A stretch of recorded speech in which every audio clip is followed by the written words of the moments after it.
जो राम नाम ले लेना, जो राम नाम ले ले, समझ लो उसका बेड़ा पार हो गया। मैं तो इतना कहता हूं, जितने हमारे सनातन धर्मी भाई बंधु हैं, जो हमारी बहनें माताएं हैं, सब ने राम नाम लेकर के अपना रिजर्वेशन भगवान के धाम के लिए कर लिया है। जो भी हमारे सनातन धर्म में जन्म ले लिया, समझ लीजिए उसका बेड़ा पार हो गया। क्योंकि राम नाम में इतनी महत्ता है, इतना गुण है कि राम नाम लेने वाले का कभी भी पतन हो ही नहीं सकता है। और हम आप तो कई बार राम नाम ले रहे हैं, तो हमारा आपका एकदम रास्ता प्रशस्त है, हमारा रिजर्वेशन हो गया है भगवान के धाम के लिए। जो सनातन धर्मी ना हो, जो दूसरे धर्म के हों, जो भगवान का नाम न लेते हो, राम जी का नाम न लेते हैं, वो भोगे, हमसे क्या करना है, वो अपना आवागमन के चक्कर में पड़े रहें। इसलिए कहता हूं हमारा धर्म ही सर्वोपरि है, और सबसे प्राचीन धर्म, सबसे बड़ा धर्म सनातन धर्म माना गया। क्यों? क्योंकि इसमें यह साधारण सा नाम लेने मात्र से जीव का तरण तारण हो जाया करता है। उसके बाद अग्रिम नाम की व्यवस्था दूसरे बालक कहते हैं कि विश्व भरना पोषण कर जोई, विश्व भरन पोषण कर जोई, विश्व भरना पोषण कर जोई, विश्व भरन पोषण कर जोई, ताकर नाम भरत यश होई, ताकर नाम भरत यश होई, ताकर नाम भरत यश होई। कहा जिसका नाम सुमरने मात्र से, कहते हैं जो विश्व का भरण पोषण करने में समर्थशाली हैं, ऐसे उनका नाम भरत है। मतलब अगर किसी को संसार में ये लगता है कि हाँ हमें धन धान्य की प्राप्ति चाहिए, तो मैं कहता हूँ इस चौपाई का वो गायन किया करें। इस चौपाई के गायन करने वाले के लिए कभी भी उसके घर में खान पान की व्यवस्था में कोई भी कमी नहीं रहती है। क्योंकि भरण पोषण करने का दायित्व जो दिया है, वो हो भरत भैया को दिया है राघवेंद्र सरकार ने।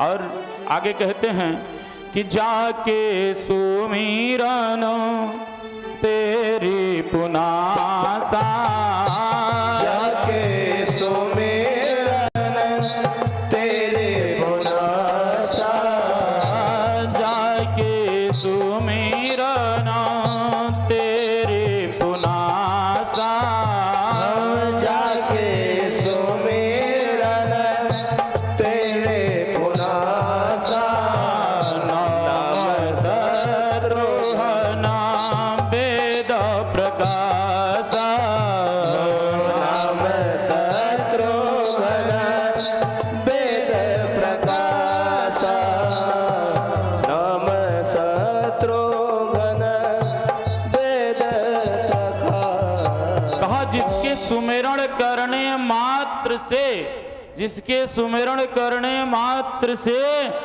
शत्रु का नाश हो। शत्रु का मतलब ही नहीं पड़ोसी जो दुश्मन है उसकी बात कर रहा हूं। हमारे अंदर जो पल रहा है शत्रु, कौन? काम, क्रोध, मोह, मद, माया, मत्सर इत्यादि, ये सबसे बड़े शत्रु कौन है? अगर ये मेरे अंदर न रहे, हमारे आपके अंदर न रहे, तो शत्रुता हो ही नहीं करेगी। सबसे बड़ा शत्रु कौन है? काम, क्रोध, मोह, मद, माया, मत्सर इत्यादि, ये हमारे सबसे बड़े शत्रु हैं। अगर हम शत्रुघ्न जी का नाम लेते हैं, इनका स्मरण करते हैं, तो इन चीजों से मुक्ति मिल जाती है। और यही न रहता तो अपने आप शत्रु अपने आप शांत हो जाएंगे, हम किसी शत्रुता करबे नहीं करेंगे। इसलिए राम प्रिय, और राम जी के बड़े प्रिय, सकल जगत आधार।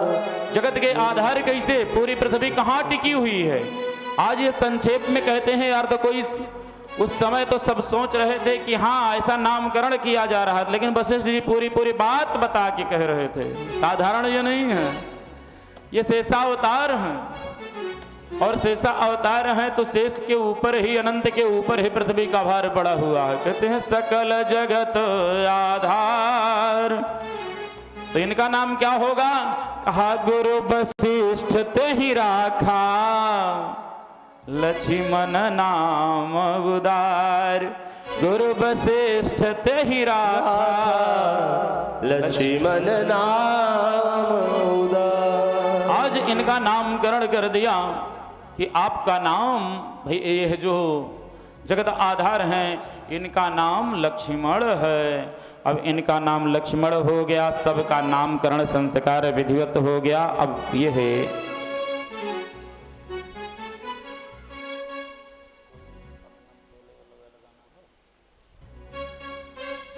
तो अब थोड़े से ये है और बड़े हो रहे हैं, थोड़े से और बड़े हो रहे हैं अभी। अब ये चलने के लायक होना शुरू कर रहे हैं। अब पैया पैया अभी चल रहे थे, हाँ, पैया पैया से अब थोड़ा थोड़ा यह चलना प्रारंभ किए हैं और बढ़िया सुख दे रहे हैं, पूरे परिवार को सुख दे रहे हैं।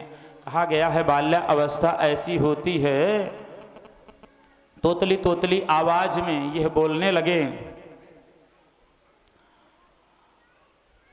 बचपन में जब बालक तोतली आवाज में बोलता है तो माता पिता को कितना आनंद आता है, अच्छा लगता है ना।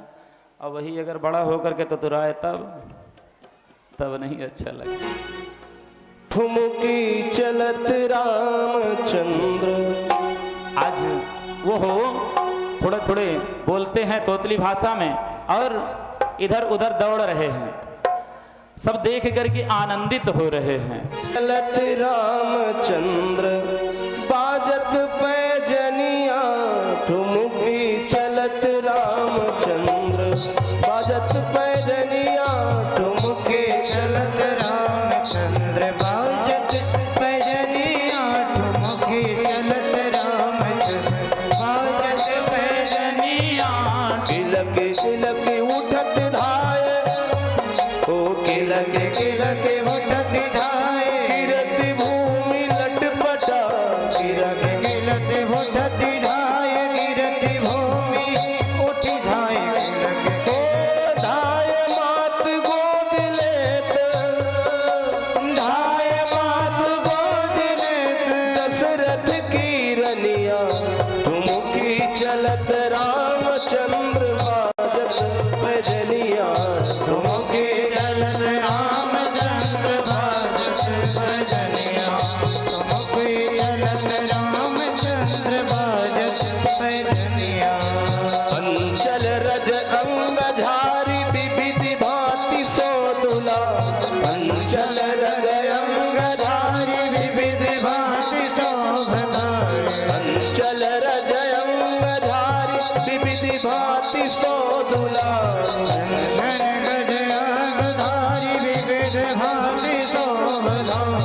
तन मन धनवारी वारी, तन मन धन वारी वारी, तन मन धनवारी वारी, कहत मृदु बचनिया, ठुमकी चलत रामचंद्र बाजत पैजनिया, ठुमके चलत रामचंद्र बाजत पैजनिया।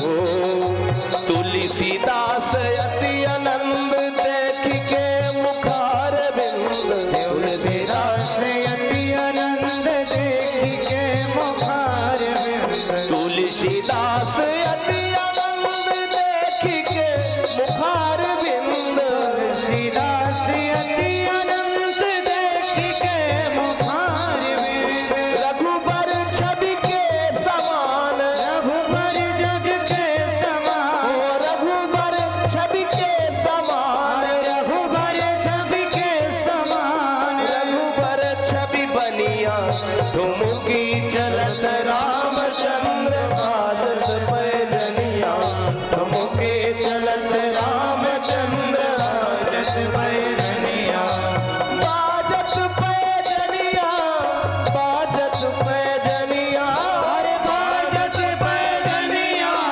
बाजत पैजनिया। ठुमकी चलत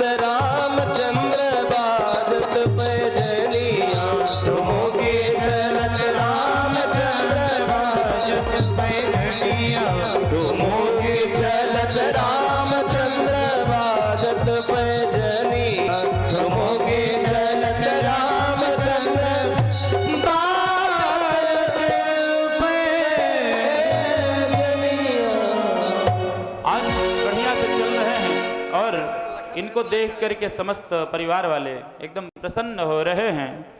और एक दिन की बात, थोड़े से अब ये खेलने लगे तो एक दिन की स्थिति, मैया इनको बढ़िया से दुग्धपान इत्यादि कराई। दुग्धपान करा करके पलने में लिटा दिया, पालने में लिटा दिया। उसी समय वो चली गई भगवान को आज पूजन करने के लिए, भगवान के लिए कुछ प्रसाद तैयार करने के लिए। वो प्रसाद तैयार कर रही हैं। प्रसाद तैयार करके गई, भोग लगाया भगवान को भोग लगाया। इनको ये यहाँ पढ़ाई हैं, तब तक गई दूसरी तरफ कुछ देखने के लिए। तो भगवान कौन है? नारायण तो यही है ना। लौट के आई, देखा तो जहाँ भोग लगाए हैं वहाँ पर राघवेंद्र सरकार बैठ करके वो प्रसाद पाए रहे हैं, खाए जा रहे हैं। हाँ? सोचा ये बालक तो भी पालने में पढ़ाया था बेटे को, ये कैसे यहाँ चले आए? ये कैसे यहाँ चले आए? आए कैसे? और पालना तो ऊंचा है, उससे गिरे तो नहीं, चोट तो नहीं लगी? अभी तो उतना ज़्यादा ये चलने में बहुत ज़्यादा तेज नहीं है, धीरे धीरे अभी चलना सीख रहे हैं। सोची देखूं तो पलना गिरा उरा तो नहीं। दौड़ के पालने के पास गई। पालने के पास गई, देखती क्या है कि पालने में बालक सो रहा है, जिसको वहां सुलाया है वो सो रहा है। फिर दौड़ के आती हैं, देखती हैं तो यहाँ वो नामू खाए जा रहे हैं, प्रसाद पाए जा रहे हैं। मैया एकदम पगलाए गई, ये एक ही जैसा दो रोल कहाँ से आ गया? हाँ, डबल रोल खेला हो रहा है। जो पूर्व में कहा था आप लोगों को ना कि बिनु पग चल ही सुन बिनु काना, आज बिना पैर के वो चले गए, वहां दोनों जगह दिखाई दे रहे हैं। और मैया की स्थिति क्या? कहा इहाँ उहाँ दुई बालक देखा, बालक देखा, मति भ्रम मोर की आन बिसेखा, मति भ्रम मोर के आने बिसेखा, देखी राम जननी अकुलानी, देखी राम जननी अकुलानी, प्रभु हंसी दीना मधुर मुस्कानी, प्रभु हंस देना मधुर मुस्कानी, प्रभु हंसी दीना मधुर मुस्कानी। ओ प्रभु हंस देना मधुर मुस्कानी, प्रभु हंस देना मधुर मुस्कानी, प्रभु हंस देना मधुर मुस्कानी। आज की स्थिति क्या है? अब जब यहाँ वहाँ दो जगहों पर देखा तो एकदम ये है, सोचने लगी ऐसा कैसे, एकदम अकुला गई कि दोनों जगह बालक कैसे। अब भगवान देखे मेरी मैया की स्थिति क्या है, तो इनको हंसी आ गई, मुस्कराए दिए। जब मुस्कराए ना, तो जैसे कृष्णा अवतार की चर्चा में आप लोग कि जब एक बार मिट्टी खाए थे भगवान श्री कृष्ण, जब मिट्टी खाए थे तो उस समय की स्थिति क्या थी? मैया पहुंची, बलराम भैया ने बताया कन्हैया ने मिट्टी खाई, तो मैया पहुंची, कहा मिट्टी खाई? कहा नहीं, कहा मुंह खोल। जब मुंह खोला तो उस मुंह में क्या दिखाई दिया? मिट्टी नहीं दिखाई दी। मिट्टी भूर भुवः स्वः मः जनः तपः सत्य अतल वितल सुतल तलातल महातल रसातल पाताल, पूरा ब्रह्मांड की बात जाने दीजिए, अनेक ब्रह्मांड दिखाई दे रहे हैं। वही स्थिति जब भगवान राघवेंद्र सरकार मुस्कुराए ना, मुख खोल दिए, मुखरा खोल करके हंस दिए। और जब हंस दिए तो उनके मुख में आज विराट स्वरूप का दर्शन हो रहा है। ये कन्हैया अगर वैसे विराट, श्री राघवेंद्र सरकार वैसे विराट स्वरूप दिखाते तो भवन के अंदर है ना, भवन के अंदर विराट स्वरूप कैसे दिखा सकते हैं? तो जैसे हम आप टीवी देखते हैं तो टीवी में बड़ा सा स्वरूप दिखाई देता है, लेकिन टीवी कितनी बड़ी है, इतनी बड़ी है ना, उसी में विराट स्वरूप। वैसे ही मुख छोटा सा, लेकिन उसी में विराट स्वरूप का दर्शन भगवान एक फिल्म दिखा रहे हैं। फिल्म दिखा रहे हैं कैसी कि उसी में विराट स्वरूप है, रोम रोम में अनेका अनेक ब्रह्मांड लटके हुए हैं और उसी ब्रह्मांड में भारतवर्ष है, भारतवर्ष में ही अयोध्या नगरी है, अयोध्या में ही वो भवन है चक्रवर्ती जी का, जहां पर मैया रहती हैं। मैया देख भी रही हैं कि मैं भी इसके मुख में बैठी हूं। कहा देख रावा मातहि निज रूप, कहा देख रावा मातहि निज अद्भुत रूप अखंड, रोम रोम प्रति लागे कोटि कोटि ब्रह्मांड, कोटि कोटि ब्रह्मांड। अनेकानेक ब्रह्मांड दिखाई दिए। हर ब्रह्मांड में सूर्य हैं, हर ब्रह्मांड में ब्रह्मा जी हैं, हर ब्रह्मांड में विष्णु जी हैं, शंकर जी हैं, सब हैं। कहा अगणित रवि शशि शिव चतुरानन, अगणित शशि रवि शिव चतुरानन, अगणित रवि शशि शिव चतुरानन, अगणित रवि शशि चतुरानन, बहुगिर सरित सिंधु महकानन, बहुगिर सरित सिंधु महकानन, बहुगिर सरित सिंधु महकानन। आज अनेका अनेक ब्रह्मा, हर ब्रह्मांड के ब्रह्मा दिखाई दे रहे हैं, विष्णु भी दिखाई दे रहे हैं, शंकर भी दिखाई दे रहे हैं। मतलब ब्रह्मा विष्णु से परे कोई आया है, ब्रह्म आए हुए हैं, पूर्ण ब्रह्म आए हुए हैं। देखिए ये है हमारे बहुआ वाले जो है ना, हालांकि माताएं तो आती हैं, लेकिन ये देवता लोग जो बैठे हैं, देवता लोगों की संख्या कम है, हाँ? और धन्य है हमारे राम जी की कथा सुनने के लिए हनुमंत स्वरूपा, हनुमंत के जाते कि वो बंदर भी आ जाया करते हैं, लेकिन बहुआ वाले पुरुष वर्ग जो हैं वो अपनी दुकनिये में बैठे रहते हैं। आ जाओ अंदर आ जाओ। देखिए कितने प्रेम से देखते हैं। बोलिए राघवेंद्र सरकार की जय। जब ऐसा स्वरूप दिखाया मैया ने, वह स्वरूप देखा, देख करके मैया एकदम चकरा गई। ये है कौन? जन्म से पहले भी दिखाया था चतुर्भुज, जन्म मतलब जब प्रकट हुए थे उस समय भी दिखाया था, लेकिन अपनी माया से उसको एकदम भुला दिया था। आज पुनः दिखाया। जब पुनः दिखाया तो इनके मन में विचार आया, मैया एकदम भयभीत हो गई। अरे ये तो साधारण नहीं, ये तो ब्रह्म है, इसकी तो पूजा करनी चाहिए, ये मेरा बेटा नहीं, ये तो ब्रह्म है। आज चिंतित हो गई, चिंतित हो गई। मैया ने सोचा मामला गड़बड़ है भाई, ये भगवान है। अब भगवान समझ लिए कि अब और गड़बड़ हो गया। भगवान की तो मैं पूर्व में बता चुका हूँ, बड़ी दुर्गति है। कहीं अरे मैया समझ गई मैं भगवान हूँ, और मुझे अगर भगवान समझ लेगी तो अलमारी में बंद कर देगी, रद्दी पेपर पे बैठा करके। रद्दी पेपर ही होता है ना भगवान का आसन, कहा उस रद्दी पे बैठाए देगी और खाने पीने की कोई व्यवस्था नहीं, 2 लाची के दाने में काम चलाना पड़ेगा। आज मैया बार बार प्रार्थना करने लगी। कहा बार बार कौसल्या विनय करे कर जोर, अब जन कबहू व्यापे प्रभु महिमाया तोरे। कहते हैं वो प्रार्थना कर रही और राघवेंद्र सरकार भी सोच रहे हैं गलती तो कर बैठा हूं, अब मैया मुझे अलमारी में बैठा के, बड़ी दुर्गति है भगवान की। मुझे भगवान नहीं बनना, मुझे तो एक परिवार का सदस्य बन के रहना है।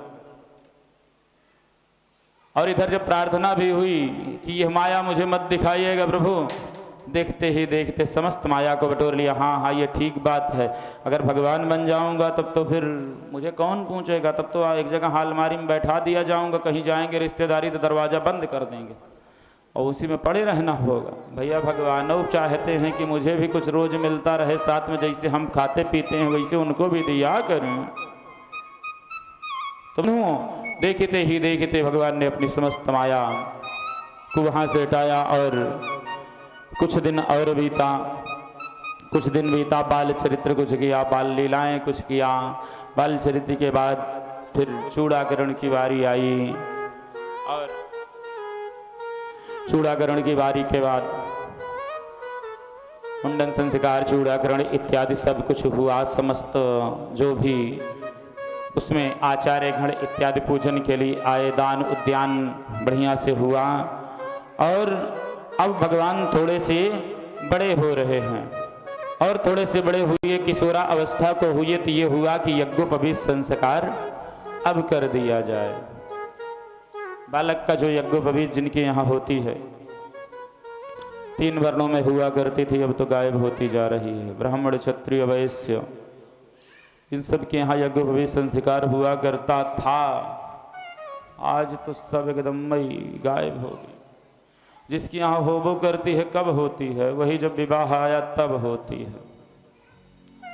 ऐसे है ना, विवाह के 1 दिन पहले यज्ञोपवीत संस्कार कर देंगे, जबकि हमारा शास्त्र कहता है कि 5 वर्ष से यज्ञोपवीत का समय प्रारंभ हो जाता है। 11 वर्ष तक अगर हो जाए तो वेद पढ़ने का अधिकारी है। अगर 11 वर्ष तक नहीं हुई, 15 वर्ष तक हो जाती है तो अगर ब्राह्मण के घर में है तो ब्राह्मण कहा जाने योग्य है, या क्षत्रिय कहा जाने योग्य है, वैश्य कहा जाने योग्य है। अगर 15 वर्षों तक नहीं होती है तो वो हो चतुर्थ वर्ण में अपने आप चला जाता। मतलब इसके पहले पहले हो जानी चाहिए यज्ञोपवीत संस्कार। आज यज्ञोपवीत कब करते हैं? विवाह आया तब। विवाह कितने दिन में आज कर रहे हैं? 25-30 साल के हो जाते हैं तो कहते हैं भाई उम्र ही क्या है, कहते हैं मेरी अभी उम्र ही क्या है। अरे हुआ होता तो बच्चे के बाप हो जाते, अभी उम्र ही नहीं हुई है। 30 साल 40 साल के हो जाएंगे, विवाह ही नहीं करेंगे। अब विवाह नहीं करेंगे, यज्ञोपवीत संस्कारों नहीं। हमारे यहाँ ये हुआ करता था कि यज्ञोपवीत संस्कार बचपन में हो जाता। राघवेंद्र सरकार की स्थिति जब यह कुमारा अवस्था में आए तो कहाँ भये कुमार जब ही सब भ्राता, भये कुमार जब ही सब भ्राता, भये कुमार जब ही सब भ्राता, भये कुमार जब ही सब भ्राता, दीन्हा जनेऊ गुरपित माता, दीन जनेऊ गुरपित माता, दीन्हा जनेऊ गुरपित माता, दीन जनेऊ गुरपित माता। आज जैसे ही कौमारा अवस्था में पहुंचते हैं, किशोरा अवस्था में पहुंचते हैं, वैसे यज्ञोपवीत संस्कार माता पिता उनका करते हैं गुरुजनों के द्वारा। अब जब यज्ञोपवीत संस्कार बचपन में होता, बच्चा पढ़ने कब जाता है? बचपन से ही जाता है। मतलब पढ़ने जाने लायक अगर वो हो गया तो यज्ञोपवीत धारी बनने लायक वो हो गया। जब यज्ञोपवीत संस्कार हो गया तब पढ़ने जा रहे हैं। उससे होगा फायदा क्या? यज्ञोपवीत जब हो जाएगा तो वो सूर्य अर्घ देने के लायक हो गए, वो गायत्री जप करने के लायक हो गए। जब वो गायत्री जप करेंगे और सूर्य अर्घ देंगे तो सूर्य क्या देता है? मुझे प्रकाश देता है, मुझे विटामिन डी देता है। जब सूर्य प्रकाश देगा मतलब हमारे मन रूपी हृदय में प्रकाश देगा। जब प्रकाश देगा, ज्ञान स्वरूपी प्रकाश देगा, तो जो हमको याद कराया जाए गुरुदेव भगवान के द्वारा वो जल्दी याद होगा। और गायत्री मंत्र पढ़ते हैं तो हमारे अंदर तेज आता है। जब तेज आता है तो हमारी बुद्धि प्रखर होती है। लेकिन जब करवे नहीं करेंगे तब क्या होता है? पढ़ने तो गए लेकिन 21 क्लास में 3 बार फेल हुए। अब तो गवर्नमेंट को रोक लग गया है, फेल नहीं करते प्रमोट कर दिया जाए, आए चाहे न आए कुछ तो कहेंगे हम तो भैया ग्रेजुएट हो करके उसके बाद बेरोजगार घूम रहे हैं, सरकार हमको रोजगार नहीं दे रही है।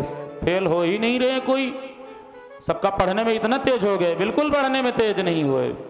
क्या करें, फेल होते थे तो आत्महत्या कर लेते थे, इसलिए फेल नहीं किया जा रहा है, बाकी एक को नहीं आता है। क्यों? तेज, जिससे तेज आता है, जो हमारी बुद्धि प्रखर करता है, न यज्ञोपवीत संस्कार होगा, न गायत्री जप होगी, न सूर्य अर्घ दिया जाएगा, तो हमारी बुद्धि प्रखर कहां से होगी? प्रखरता आएगी नहीं तो ऐसे लीचड़ के लिचड़े रहेंगे तो लीचड़ को थोड़ी ना नौकरी मिल जाएगी। सरकार को दोषी बनाते हैं। आजो क्या नौकरी कम मिल रही है? बहुत सारे लोगों को मिल रही है, उसके लायक जो है उसको मिल रही है, तो पहले उस लायक पढ़ाई तो करो। जब यज्ञोपवीत संस्कार के बाद गायत्री जप करते हुए या उसका अनुपालन करते हुए हमारे राघवेंद्र सरकार का यज्ञोपवीत संस्कार हुआ, उसके बाद वो कहाँ गए? कहा गुरु गृह गाया पढ़न रघुराई, गुरु गृह गए पढ़न रघुराई, अल्प काल विद्या सब आई, अल्प काल विद्या सब आई, अल्प काल विद्या सब आई। अल्प काल विद्या सब आई। यज्ञोपवीत संस्कार का प्रभाव क्या हुआ? गए पढ़ने, फेल नहीं हुए एको बार। और फेल की बात जाने दीजिए, कभी कभी किसी बच्चे को यह देखा है कि एक एक साल में 2-2 क्लास पार करता है। वो स्थिति हमारे राघवेंद्र सरकार में, ये अल्पकाल, जितना इनका समय था कि इतने दिन में इतनी शिक्षाओं को ग्रहण करना है, उससे पहले इसलिए अल्पकाल। अगर उससे बराबर में लिए होते शिक्षा तो ये कहा जाता कि समय पूर्ण सब विद्या पाई, पूरा समय पूर्ण होने के बाद पूरी विद्या को ग्रहण किया। लेकिन नहीं, जितना समय था उससे पहले पहले पूरी विद्याओं को ग्रहण कर लिया। क्यों? इनको यज्ञोपवीत संस्कार हुआ तो उसको खूंटी में नहीं टांगे थे। आज का यज्ञोपवीत संस्कार जब बुढ़ापे में होता है 30 साल में, तो उसको यज्ञोपवीत पहनने वाला कहाँ टंगता है? शरीर पे नहीं कहेंगे। और उसके बड़े बड़े शुभचिंतक आते हैं, आप पालन नहीं कर पाओगे, पालन नहीं कर पाओगे तो ना पालन कर पाओ तो उतार दो। अरे कौन सा पालन करना है? उसमें हाथी बांध के दौड़ाना है? थोड़ा सा अनुपालन, धर्म का अनुपालन नहीं कर सकते हो? 2 मिनट गायत्री मंत्र जप नहीं कर सकते हो? यज्ञोपवीत धारण किए हो, गायत्री मंत्र जप नहीं कर सकते हो, सूर्य अर्घ नहीं दे सकते, ये इतना छोटा सा पालन नहीं कर सकते हैं? कौन सा उसमें बड़ी चीज करनी है कि भैया पालन नहीं कर पाओगे, पूरा हाथी बांध दी गई है, आपको पकड़ के खींच लेगी, गिरा देगी। उसके ये समझ लो सबसे बड़े दुश्मन ही हैं, उतरवा के खूंटी में टांग देते हैं।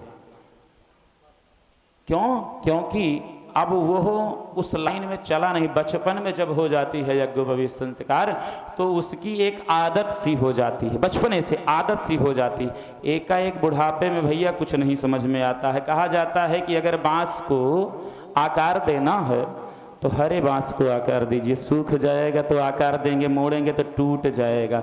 उसी तरीके से किस दिशा में बालक को हमको ढालना है, वो बचपने से ही अगर ढालेंगे तब वो हो जाएगा, नहीं तो वो भी टूट जाएगा, लड़ जाएगा या आपसे। नहीं करूँगा, क्या करोगे? बच्चा है, डांट सकते हो, मार सकते हो। बड़ा हो गया तब अगर ज़्यादा गुस्सा आओगे तो फिर वो खुद ही मारेगा। आज से हो रहा है ना सेवा स्वागत, आज बच्चे के द्वारा ऐसे सेवा स्वागत होता है, क्योंकि बचपन में, अब बुढ़ापे में सोचते हैं कि वो हो जाए तो तब नहीं होगा साधु। आज राघवेंद्र सरकार का बच्चे घर में पढ़ने के लिए गए, विद्याओं का अध्ययन करके पुनः घर को आते हैं। और घर को जब आते हैं तो अब इनकी लीलाएं और बढ़ रही हैं। अब समस्त अपने भाइयों के साथ, सखाओं के साथ बढ़िया खेलते हैं। और खेल में जब यह जानते हैं कि मैं जीत जाऊंगा तो मेरे भाई को क्या, इसलिए जीतते जीतते हुए अब जानबूझ करके अपने छोटे भाइयों की प्रसन्नता के लिए खुद हार जाया करते। हमारे राघवेंद्र सरकार की मेरा अपना मुझे भले ही दुख झेलना पड़ जाए, मुझे भले ही हारना पड़ जाए, लेकिन मेरा अपना खुश रहे। इससे पहले कल की चर्चा में हमने आप लोगों को से निवेदन किया था कि आज मेरा अपना खुश रहे, नारद जी खुश रहें, उनके अंदर गर्भ रूपी वृक्ष अंकुरित हुआ था। कष्ट झेलने के लिए पृथ्वी पर बन बन भटकना आगे आएगा, बन बन भटकना उनको मंजूर है, लेकिन कोई दुखी ना हो, हमारा भक्त कोई दुखी ना हो। इसलिए यह कहते हैं कि मैं हार जाऊंगा लेकिन मेरे भाई अगर हार जाएंगे तो कहीं कष्ट ना हो जाए। और भगवान को कोई हरा नहीं सकता है, लेकिन दूसरे की खुशी के लिए हारना मंजूर है। यह है हमारे राघवेंद्र सरकार। जाते हैं वन में जाते हैं, क्रीड़ा करते हुए मृगों को मारते हैं, लेकिन समस्त मृगों को नहीं मारते हैं। कहा पावन मृग मारहि जिय जानी, पावन मृग मारहि जिय जानी, दिन प्रति नृपाहि देखाऊं आनी, दिन प्रति नृपाहि देखावहि आनी, दिन प्रति नृपाहि देखावहि आनी। आज धनुर्विद्या का उपयोग करने हेतु जंगल में जाते हैं तो समस्त मृगों को नहीं मारते। कहते कौन मृग मारते हैं? पावन मृग। पावन मृग कौन है? जिनके कस्तूरी कुंडल विषय मृग खोजे वन माहि। जब कस्तूरी के कुंडल में उसके आ जाती है तो उसकी स्थिति क्या होती है? वो दौड़ता है खोज में कि इतनी महक कहां से आ रही है। फुटबॉल खेलने वाले जैसे उस तरफ से उस तरफ ठोकर मारते हैं, वैसे राघवेंद्र सरकार और भरत भैया आगे, हालांकि उस कथा पे शायद मैं जाऊंगा ही नहीं, क्योंकि मुझे महाराज श्री का आदेश मिला है कि भगवान को वनवास नहीं कराना है। बड़ा कष्ट हुआ था वनवास में, इसलिए संत श्री दयाराम दास महाराज जी ने कहा हमारे राघवेंद्र सरकार ने खुशी खुशी अयोध्या में रहें, विवाह करा दीजिएगा और बहुत ज़्यादा इनको जंगल मत भेजिएगा। हालांकि अगर फिर से कभी मौका में दोबारा अगर कथा कहूँगा तो अग्रिम कथा कहूँगा। अभी तो कल तक की जो कथा होगी उसमें भगवान का विवाह तक मैं करवाऊँगा। भगवान का विवाह खुशी खुशी वाला सारा नियम रहेगा, दुख बिल्कुल नहीं देना है, क्योंकि संत श्री दयाराम दास जी महाराज जी का एक आदेश और संत का आदेश सिर पर रखना हमारा कर्तव्य हुआ करता है। बंधुओं, मैं इतना बता रहा हूं कि जो रामचरितमानस पढ़ता तो इसमें पढ़ता कि दो भाई जब राम जी जानबूझ करके वन की तरफ जाते हैं और वहां पर जाते हैं, सोचते हैं मेरा भाई राजा बन जाए। भरत जी इधर सोचते हैं ना मैं राज्य नहीं लूंगा, मेरे भैया राज्य लेंगे। यह त्याग की भावना अगर सिखाता है तो रामचरितमानस सिखाता है, प्रेम की भावना सिखाता है तो रामचरितमानस सिखाता है, भाई भाई में प्रेम सिखाता है तो रामचरितमानस सिखाता है, पति के साथ पत्नी को कैसे रहना चाहिए वो सीता जी का चरित्र रामचरितमानस सिखाता है, और एक पिता के साथ पुत्र का कैसे संबंध होना चाहिए वो चक्रवर्ती जी और राघवेंद्र सरकार के चरित्र रामचरितमानस सिखाता है। मतलब संस्कार अगर कोई कुछ भरा है, किसी में संस्कार भरा है किसी ग्रंथ में, तो हमारा रामचरितमानस है। हम तो कहते हैं कि हर घर में श्री रामचरितमानस होना चाहिए और हर विद्यालय में यह विषय अनिवार्य कर देना चाहिए कि बालकांड भैया इस क्लास में पढ़ाया जाएगा, अयोध्या कांड इसमें पढ़ाया जाएगा, अरण्य कांड इसमें पढ़ाया जाएगा। हर क्लास हर कक्षा का एक नियम बना देना चाहिए। मैं तो इस सनातन धर्म से सरकार से यह निवेदन करता हूं, उनसे आगमानस को राष्ट्रीय ग्रंथ के रूप में स्थापित करके जो आज हमारे इस धर्म ग्रंथ को कहते हैं साधारण सी कविता है, ऐसे कहने वाले जो आज उस पर अनेक व्यंग बोलते हैं, व्यंग बोल करके रामचरितमानस जैसे ग्रंथ को जलाया जा रहा है। अगर राष्ट्रीय ग्रंथ ये हो जाता तो किसी की हिम्मत नहीं थी कि इसको अब शब्द बोल पाता, राष्ट्रीय ग्रंथ रहता तो कम से कम इसका सम्मान तो होने लगता। इसलिए मैं निवेदन करता हूं सरकार से, क्योंकि यह चैनल पे चल रहा है, इसलिए हो सकता है कभी हमारी आवाज वहां तक पहुंचे, तो निवेदन कर रहा हूं ऐसे ग्रंथ को हमारे शिक्षा से जोड़ देना चाहिए, ऐसे ग्रंथ को राष्ट्रीय ग्रंथ की उपमा दे देनी चाहिए। अगर शिक्षा से जुड़ जाएगा तो हमारा भारतवर्ष अपने आप सभ्यता प्रधान देश था और वह बना रहेगा, नहीं तो सभ्यता कहीं न कहीं जा रही, आपस में लड़ाई झगड़े हो रहे हैं। बंधुओं, ये रामचरितमानस ही सिखाता है।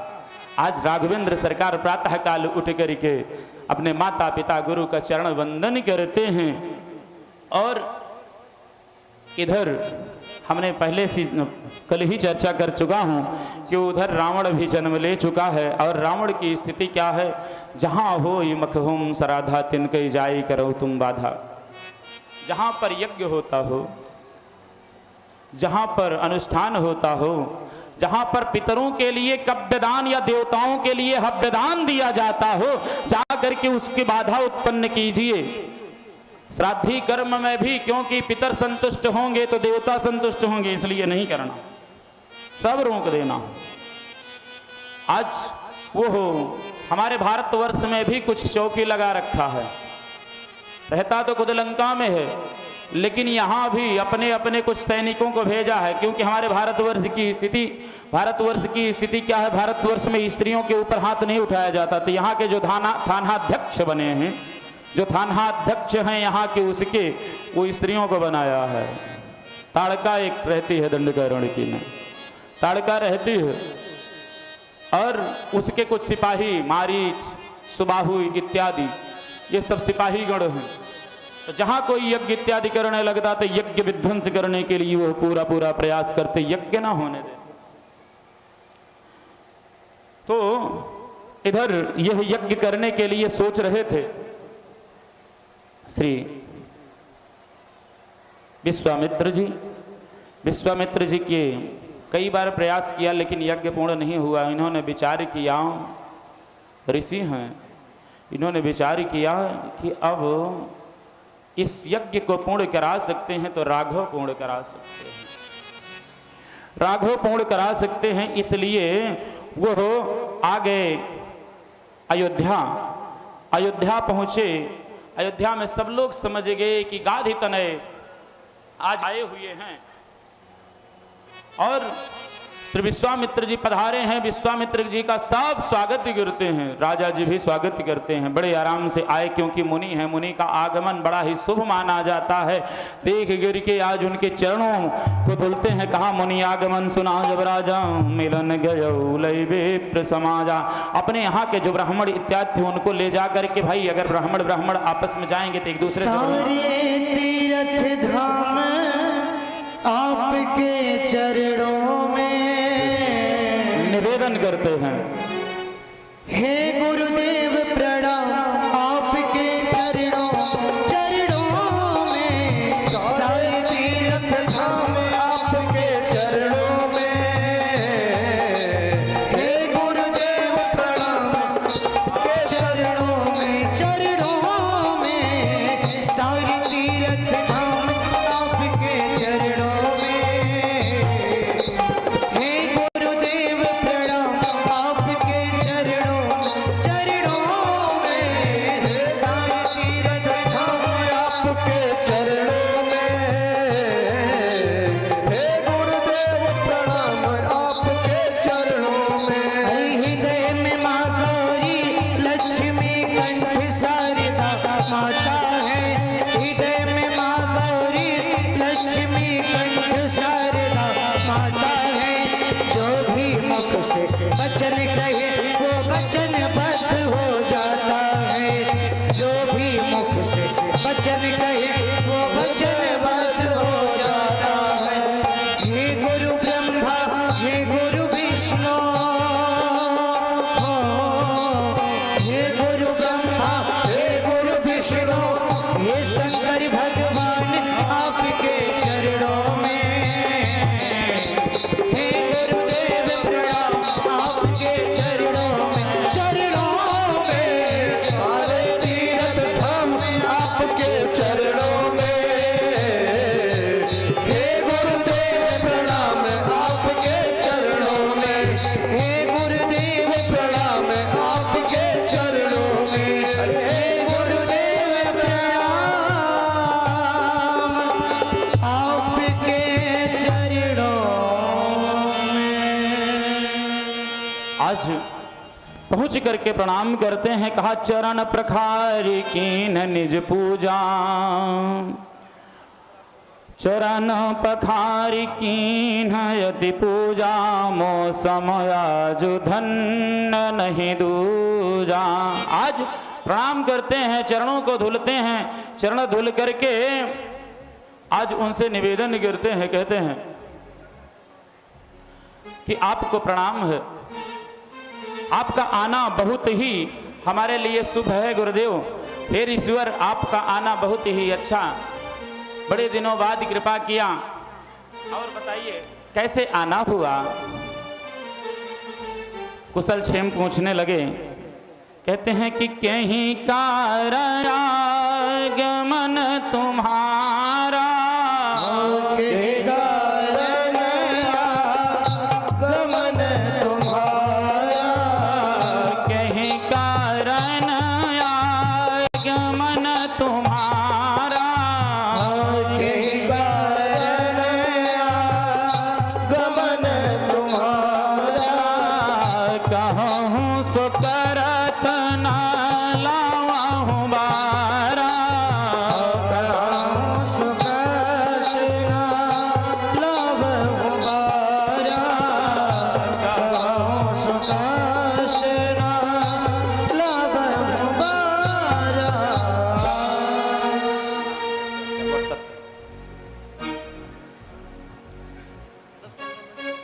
ठीक। तो आज कहते हैं कि आप अपना आने का अभिप्राय बताएं, मैं जरा भी देर नहीं करूंगा, आपके उस कार्य को मैं पूरा करने का पूरा प्रयास करूंगा, ईश्वर बताइए। तो ऋषि कहते हैं कि महाराज मुझे यही विश्वास था कि आप मेरे अभिप्राय को पूर्ण करेंगे, और आपने ये कहा मेरा सारा का सारा कष्ट दूर हो गया। कहा कहिए तो सही क्या कार्य है, बताइए तो सही ऋषिवर। कहते हैं मैं यज्ञ कर रहा हूं। कहा अच्छी बात, ऋषि को यज्ञ करनी चाहिए। कहा लेकिन यज्ञ पूर्ण नहीं हो रही दैत्यों के कारण। कहते हैं असुर समूह सतावें मोही, मैं जाचन आव्य हूं नृपतो ही। कहा असुर जो है वो मुझे यज्ञ नहीं करने दे रहे, सता रहे हैं, तो मैं आपके पास याचना लेके आया हूं। कहा चलूं? कहा नहीं आप मत चलो। कहा फिर सैनिक भेज दूं? कहा नहीं सैनिक भी मत भेजो। कहा फिर? कहा दो लोगों को दे दो। कहा कौन?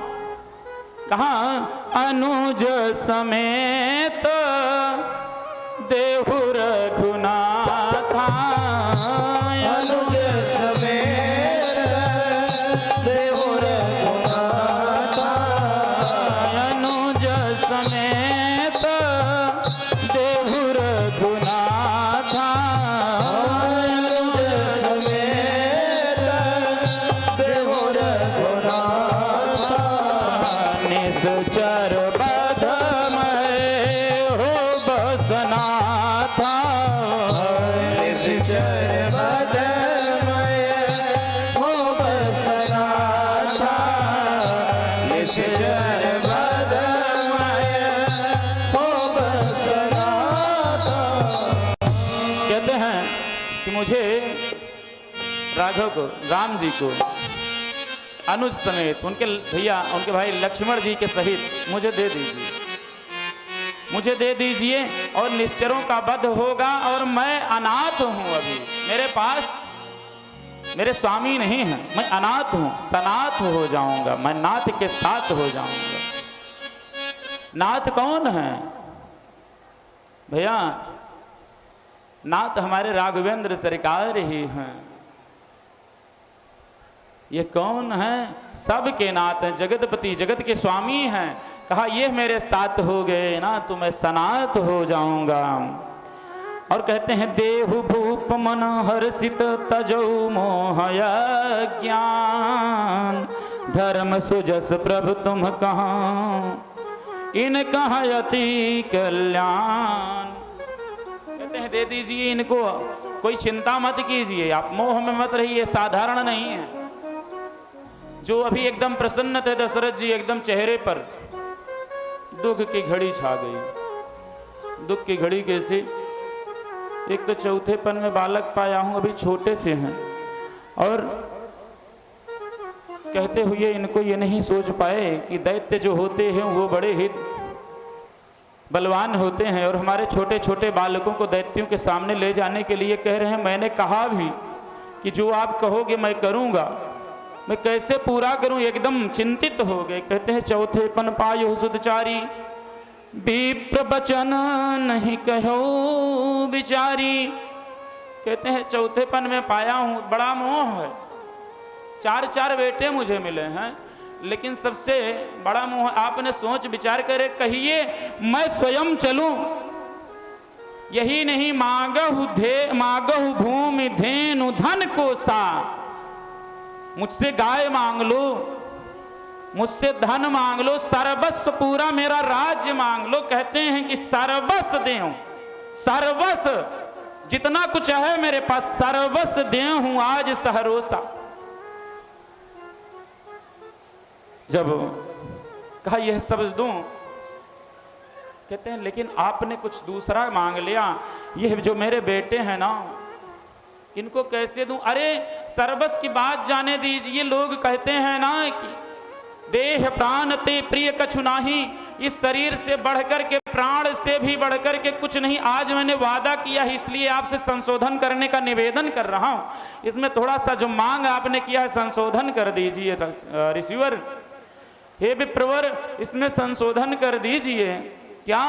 कहते हैं आप मेरा प्राण मांग लीजिए, मेरी शरीर मांग लीजिए। कहा सो मुनि देहु निमिख है एक मांग।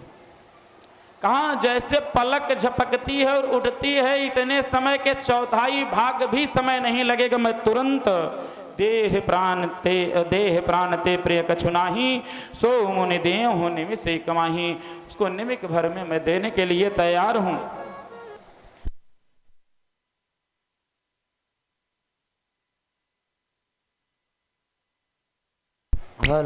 राम श्री राम। कहते हैं लेकिन आपने जो मांगा वो देते नहीं बन रहा। प्राण दे सकता हूं, लेकिन अपना प्राण तो दे सकता हूं, लेकिन ये जो मेरे बेटे हैं ना, कहते हैं सब सुत मोहि प्राण की नाई, सब सुत मोहि प्राण की नाई, सब सुत मोहि प्राण की नाई, सब सुत मोहि प्राण की नाई, राम देत नहीं बनाए गुसाई, राम देत नहीं बनाए गोसाई, राम देत नहीं बनाए गोसाई। अभी एक बात इन्होंने कही ऊपर वाली अर्धाली में, कहा देह प्राण ते प्रिय कछु नाही। कहा शरीर और प्राण से बढ़कर के कोई प्रिय नहीं। सो मुनि देहु निमिख एक माही, उसको मैं पलक झपकने मात्र में दे दूंगा।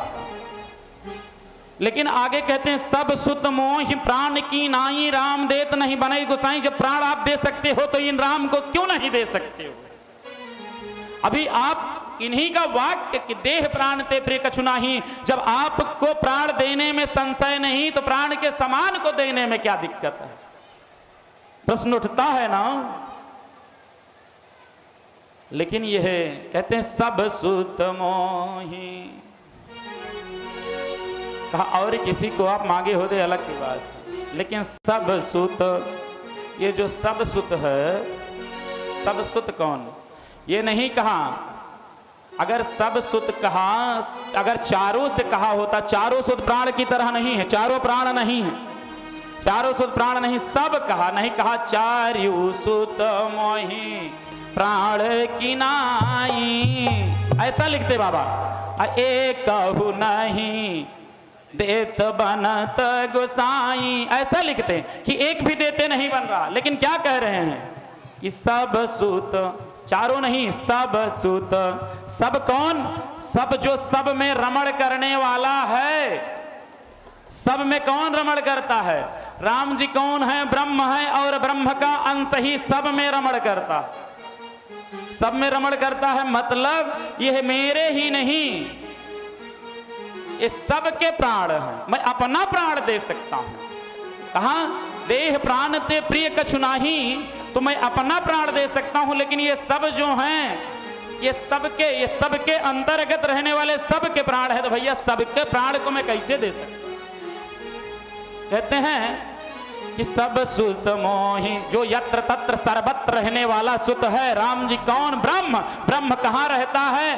कहा हरि व्यापक सर्वत्र समाना, हरि व्यापक सर्वत्र समाना, हरि व्यापक सर्वत्र समाना, हरि व्यापक सर्वत्र समाना, प्रेम ते प्रगट कोई मैं जाना, प्रेम ते प्रगट कोई मैं जाना, प्रेम ते प्रगट कोई मैं जाना।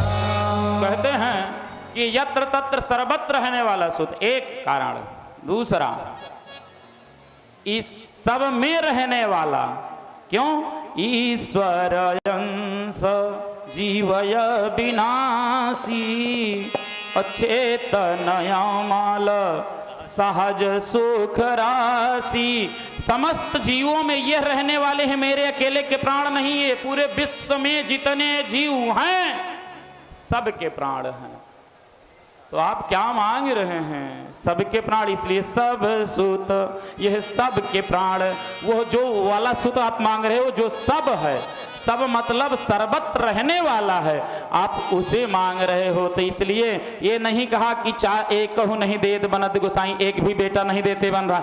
इसलिए राम अगली अर्धाली में साफ साफ कह देते हैं सब कौन? कहा राम देत नहीं बने गोसाई, इसलिए केवल राम जी को कहा ये नहीं को देते, मुझे नहीं बन रहा। वो मांगे किसको थे? अनुज समेत देहु रघुनाथा, ये कहते राम लखन नहीं देत बनत गोसाई, ये भी नहीं कहा राम देत नहीं बनत गोसाई, राम जी को देते नहीं बन रहा। इसलिए कहते हैं सब सुत मोहि प्राण की नाई। आज बहुत प्रकार से श्री विश्वामित्र जी समझाने का प्रयास करते हैं, लेकिन एक भी बात सुनी नहीं जा रही। आज आंखों से आंखें भीगी हुई हैं, अस्त्र निकल रहा है दशरथ जी को कि इनकारते भी नहीं बन रहा है। अगर इनकार दूं तबो गड़बड़, मान लूं तब भी गड़बड़। अगर इनकार दूंगा तो श्राप दे देंगे, गड़बड़। अब मान लेता हूं तो मेरा बेटा चला जाएगा। वरदान पूर्व में क्या मांगा था? फनी बेनो मनी जी में। अगर ये जाएगा तो जैसे सर्प बिना मणि के रहता है वैसे रहना पड़ेगा, इसलिए चिंता का विषय है। इसलिए आज चिंतित होकर के बड़े बैठे हैं। उसी समय वशिष्ठ जी आते हैं। वशिष्ठ जी से श्री विश्वामित्र जी कहते हैं देखो तो सुनवाई नहीं हो रही, कुछ आप कहिए। भगवान सामने हैं, इसलिए क्रोध भी नहीं आ रहा ऋषिवर को, बड़े प्रेम से वार्ता हो रही है। वशिष्ठ जी से निवेदन किया। वशिष्ठ जी अब समझाना प्रारंभ करते हैं। कहा तब वशिष्ठ बहु विधि समझावा, तब वशिष्ठ विधि समझावा, संदेश नास कहाँ पावा, नास कहाँ पावा,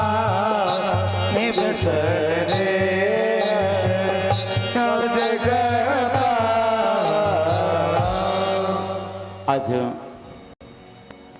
बहुत प्रकार से समझाते हैं। क्या ये जिनको आप साधारण समझ रहे हो ये नहीं, साधारण नहीं है, ये असाधारण है। सब में रमण करने वाले हैं, इनका कोई कुछ नहीं कर सकता। बहुत प्रकार से संदेह नाश करते हैं।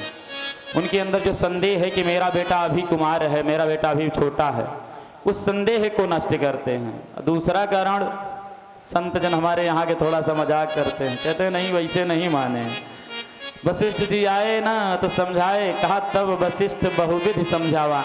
क्या समझाते हैं? कहते हैं चिंता मत करो, ऋषि के साथ जाएंगे तो बहू आएगी, बहू विधि। कहा साथ में बहुओं लेके लौटेंगे, चिंता मत करो इनका विवाह संस्कार हो जाएगा।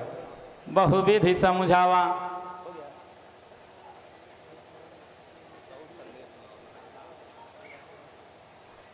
तो बहुविधि समझावा, बहुत प्रकार से समझाए। तो आज संदेह नष्ट हुआ, संदेह नष्ट हुआ तो जाने के लिए आज अपने बेटे को भेज रहे हैं दशरथ जी, चक्रवर्ती जी अपने पुत्र को भेज रहे हैं। और साथ ही साथ इधर प्रसन्न हो रहे हैं, कौन प्रसन्न हो रहे हैं? श्री विश्वामित्र जी। क्यों प्रसन्न हो रहे हैं? क्योंकि आज इनको लग रहा है कि मेरे पास बहुत सी संपत्ति आ गई,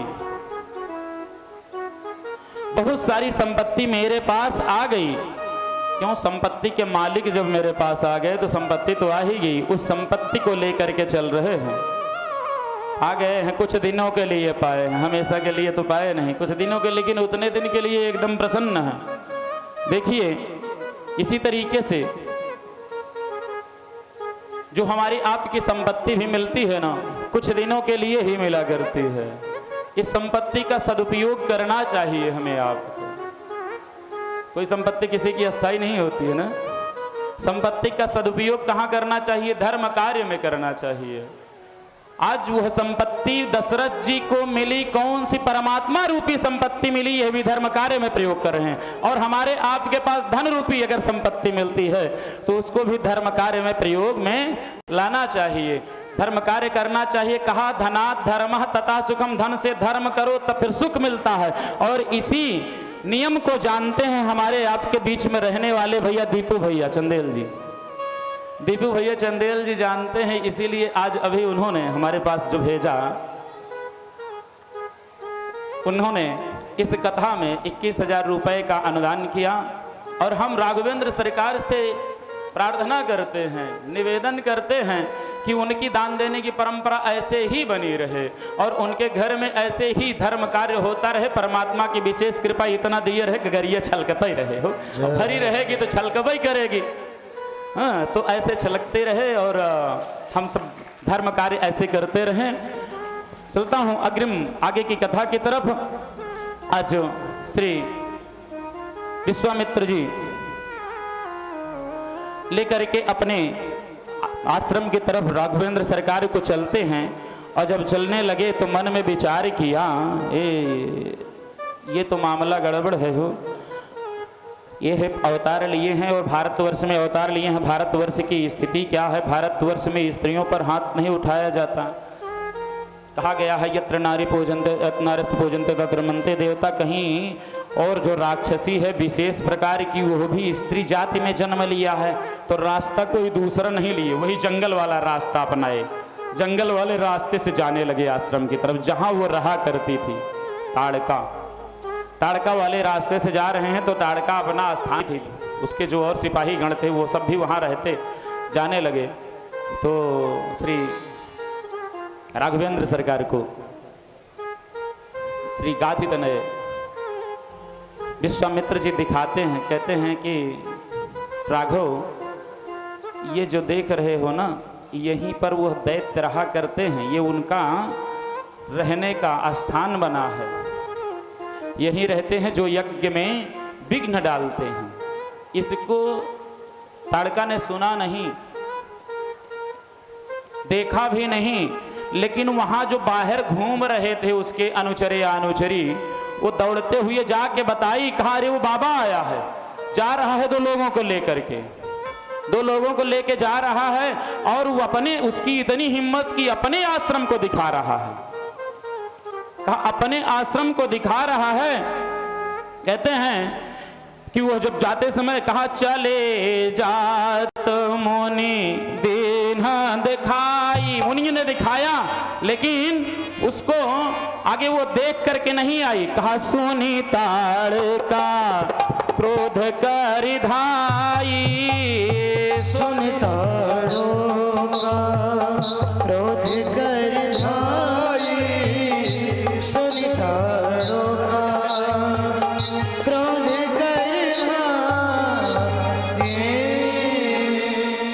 कहते हैं भैया श्री चंदेल जी भैया दीपू सिंह जी का मैं इस मंच से बहुत बहुत आभार प्रकट करता हूं कि आप आए अपने समय को निकाल करके। समस्त यहाँ की जनता का आभार प्रकट करता हूं कि आप समस्त समय को निकाल करके आते हैं, कथा श्रवण करते हैं। सबका बहुत बहुत आभार। और चलता हूं आगे की कथा में। कहा वो जब जाके बताई तो देखी नहीं थी, कहा दिखाया तो इन्होंने, लेकिन वो नहीं देख पाई कि दिखा रहे हैं। कहा चले जात मुनि दीन दिखाया, लेकिन उसके जब अनुचर जा करके उससे बताए तो उसको उसने सुना केवल, तो सुनी ताड़े का क्रोध करी धाई, सुनी ताड़ा का क्रोध करी धाई, सुनी ताड़ा का क्रोध करी धाई। आज सुन करके वो दौड़ी। आज विश्वामित्र जी सोच रहे हैं स्त्री पे हाथ उठाएंगे कि नहीं। भगवान राघवेंद्र सरकार भी सोचने लगे। तब तक देखिए तो दौड़ी आ रही है और कोई स्त्री किसी पुरुष की तरफ पर पुरुष की तरफ दौड़ करके नहीं आती है। अगर वो आ रही है तो समझ लीजिए इसमें स्त्री धर्म नहीं है, या जो क्रोध में होकर के भाई ऐसा हमने कौन सा गुनाह कर दिया। दौड़ी आ रही है और विकराल स्वरूप बना के आ रही है। एक पर्दे में स्त्रियां जो होती हैं वो एक उनका मर्यादा वाला पर्दा, मर्यादा में अगर आती, ये क्रोध से आ रही, मर्यादा छोड़ चुकी है। मर्यादा छोड़ चुकी मतलब अब स्त्री नहीं है, अब स्त्री नहीं है, इसलिए इसका वध करना स्त्री दोष नहीं लगेगा, स्त्री मारने का दोष नहीं होगा। तब ये क्या करते हैं, एक ही बाण, ज्यादा नहीं मारना पड़ा, 2-4 बाण नहीं चलाना पड़ा। कहा एक ही बाण प्राण हर लीन्हा, एक ही बाण में प्राण हर लिया। लेकिन आगे कहते हैं दीन जानी तेहि निज पद दीन्हा। दीन क्यों जाना, सोचा मैंने इसको स्त्री जाति में जन्म दिया, लेकिन इसने, वैसे स्त्रियों को कहा गया है पराधीन हुआ करती हैं, कहीं न कहीं पिता के अधीन, भाई के अधीन, पुत्र के, पति के अधीन, पुत्र के अधीन हुआ करते हैं। कहा यह तो दीनता, अधीनता जो है कहीं न कहीं एक तरीके से दीनता हुई, वो अधीन होती हैं। कहा यह किसी के अधीन, लेकिन इसने, यह दीन थी, लेकिन दीनता में भी अति दीन यह क्यों हो गई, क्योंकि यह अपने धर्म का पालन नहीं किया। जो अपने धर्म का पालन नहीं करता वो और गिर गया, तो बहुत दीन हो गई है, दीन जान। सोचा चलो अपने चरणों में जगह देता हूँ, अपने धाम को देता हूँ, भगवान अपने धाम को भेजते हैं। अब जब उधर यह व्यवस्था हुई तो वो श्री विश्वामित्र जी को यह लग गया कि अब हमारे यज्ञ की रक्षा ये कर लेंगे, कोई आएगा मानेंगे नहीं जो यज्ञ की रक्षा धर्म में हमारे अवरोध उत्पन्न करेगा, किसी को छोड़ेंगे नहीं। तो यह है, आज कहते हैं कि आइए मैं आपको कुछ और देना चाहता हूं। विद्या देने के लिए बैठ गए, विद्या देने के लिए बैठ गए। विद्या कैसी दे रहे हैं, जो स्वयं विद्या देने वाले, सबको विद्वान बनाने वाले। कहा जाता है कि अगर कोई विद्वान है तो वो राघवेंद्र सरकार हैं, लेकिन आज उनको यह विद्या दे रहे हैं। क्यों विद्या दे रहे हैं, कह रहे हैं ये बहुत अच्छे व्यक्ति हैं ये, और जब अच्छा कोई अपने से संबंधी हो जाए, कायदे का व्यक्ति अपने संबंध में आ जाए, तो समझ लीजिए कि कल्याण ही कल्याण है, हमारा नाम होगा। जैसे आज ये सोचते हैं कि अगर ये हमारे अपने हो जाएंगे ना तो हमारा भी नाम होगा। मैं इनको अपना अगर शिष्य बना लूंगा तो लोग कहेंगे हे विश्वामित्र के चेले थे राघवेंद्र सरकार, इसलिए इनको आज कुछ दे दूं, कुछ मंत्र इनको दे दूं, जिससे कुछ इनको विद्या दे दूं जिससे कि मेरे शिष्य हो जाएं। और मेरे शिष्य हो जाएंगे तो स्वाभाविक सी बात है कि लोग मेरा भी गुणगान करेंगे कि ये है जो समस्त सृष्टि के रचयिता हैं वो किसके शिष्य हैं। मतलब अपना नाम बढ़ाने के लिए ही सही आज विश्वामित्र जी इनको विद्या देने के लिए बैठ गए। कहा तब ऋषि निज नाथ ही जिय चानी निज, तब ऋषि निज नाथ ही जिय चीन्ही, अविद्या निधि कहूँ विद्या दीन्ही, तब ऋषि निज नाथ ही निज चीन्ही, और विद्या निधि कहूँ विद्या दीन्ही। आज उनको पहचाने और पहचान करेगा, जब पहचान ही गए हैं तो विद्या देने की क्या आवश्यकता, जानते हैं इन्हीं की कृपा से तो मुझे भी मिली है, तो क्यों विद्या दे रहे हैं। बस यही कारण कि इनसे एक संबंध हमारा जुड़ जाएगा, मैं इनका गुरु बन जाऊंगा तो मैं जो कहूँगा कम से कम गुरु आज्ञा का पालन ये हमेशा करेंगे। तो विद्या निधि कहूँ विद्या दीन्ही, उनको आज ये विद्या देने लगे। क्या जाते लाग न छुथा पिपासा, अतुलित बल तन तेज प्रकाशा। उससे श्री राम ऐसी विद्या दी जिससे भूख प्यास नहीं लगेगी। कहीं अगर जंगल में रहना पड़ जाए, भोजन की व्यवस्था नहीं हो रही है तो भूख प्यास नहीं लगेगी, और अतुलित बल की प्राप्ति होगी। और प्रकाशा तेज प्रकाशा, इनके अंदर तेज रूपी प्रकाश रहेगा, तेज रहेगा। ऐसे यह विद्याओं को देते हैं जो उन्होंने तपोबल से एकत्रित की थी, उस विद्या को देते हैं। और उधर पहुँचे, अब आश्रम की तरफ। आश्रम पहुँच करके भैया यज्ञ योग्य शुरू करवा दिया जाए क्या महाराज। सुबह हुई, स्नान किया, स्नान करने के बाद गुरुदेव से कहा गुरुदेव एक काम कीजिए, आप यज्ञ प्रारंभ कीजिए, यज्ञ प्रारंभ कीजिए, यज्ञ प्रारंभ कीजिए। हम लोग यज्ञ की रक्षा के लिए उद्यत हैं। और कहते हैं निर्भय होकर के, कोई आप डरिएगा मत कि कोई आ रहा है, आपके पास तक कोई पहुंचने नहीं पाएगा। मैं जिम्मेदारी लेता हूं, चाहे जितना बलशाली आएगा, लेकिन आपके पास मैं पहुंचने नहीं दूंगा। आज गुरुदेव भगवान को आश्वासन दिया, गुरुदेव भगवान यज्ञ करने लगे। कहाँ होम करन लागे मोनि झारी, होम करन लागे मोनि झारी, होम करन लागे मोनि झारी, होम करन लागे मोनि झारी, आपुर है माख की रखवारी,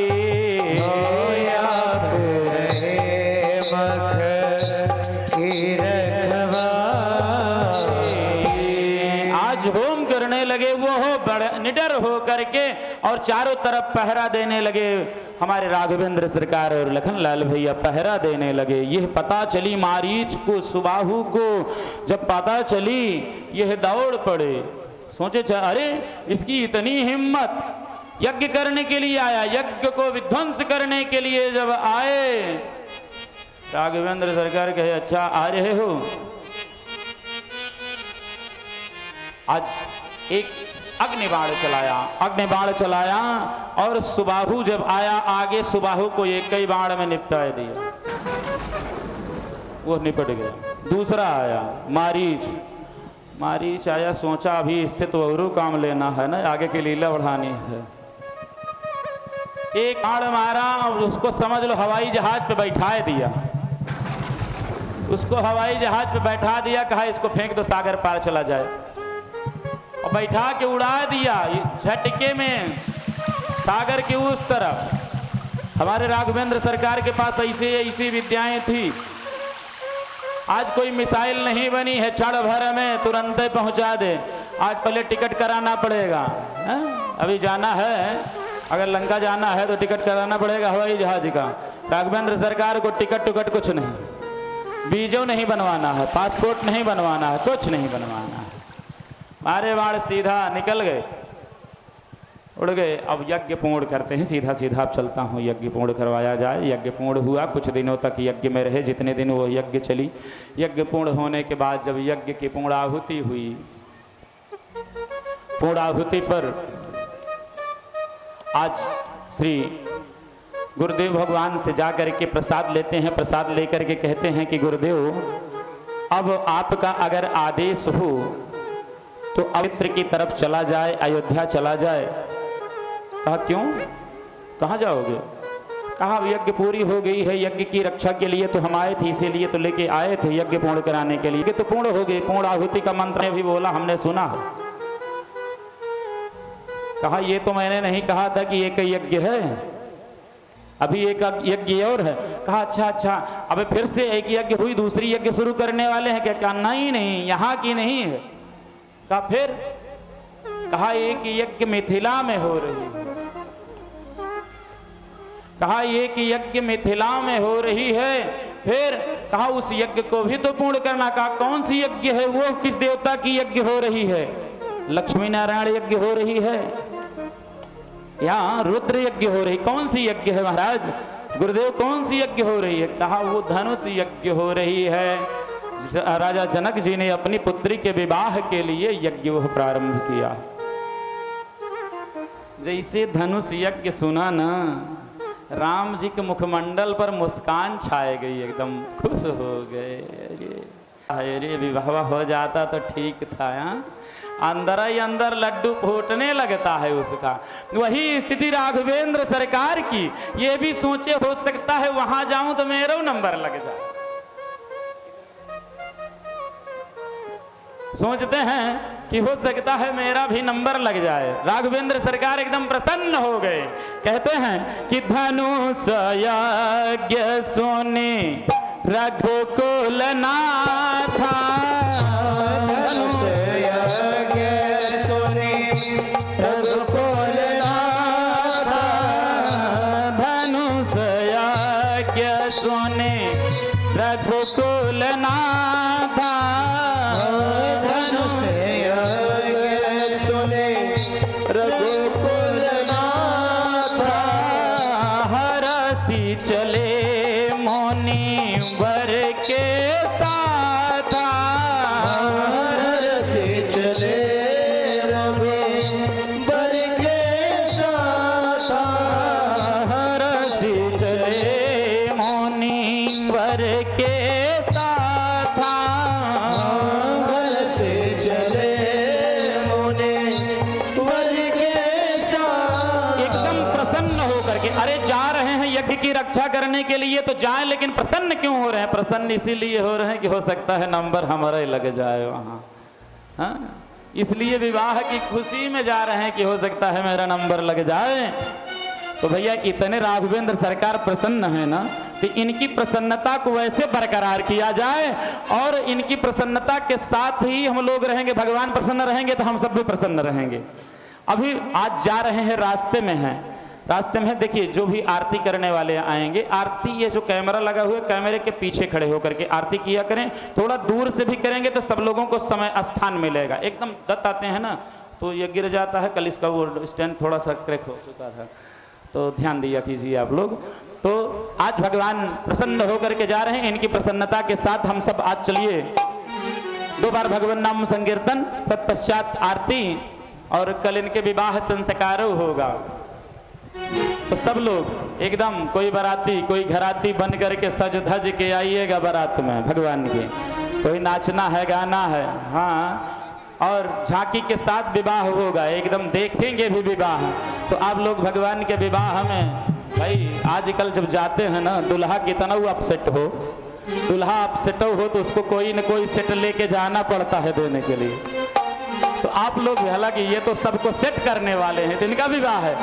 तो पत्रम पुष्पम फलम तोयम, फल पत्र पुष्प जो भी हो, जैसे भी हो, भगवान के विवाह में आप लोग आइएगा और सही समय से ठीक 3 बजे आ जाइएगा, क्योंकि विवाह की तैयारी भी करनी होती है, कुछ विलंब लगता है। चलिए भगवान नाम संकीर्तन करते हुए आरती 2 बार भगवान नाम संकीर्तन। ओम यदगं हवे ओम यदगं हवे प्रजन्मे दुष्वेदगं सर्वं सस्तयात सत्पजात। सरकार की है अरे श्री रामचरित मानस की है आरती, पापियों को पाप से है तारती। श्री रामचरित मानस की है आरती, पापियों को पाप से है तारती। श्री रामचरित मानस की है आरती, पापियों को पाप से है तारती। रामचरित मानस की है आरती, पापियों को पाप से है तारती। ये अमर ग्रंथ ये मुक्ति पंथ ये पंचम वेद निराला,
तारती। श्री रामचरितमानस की है आरती, पापियों को पाप से है तारती। ओ ये मधुर बोल जगपंथ को सतमार्ग दिखाने वाला, बिगड़ी को बनाने वाला।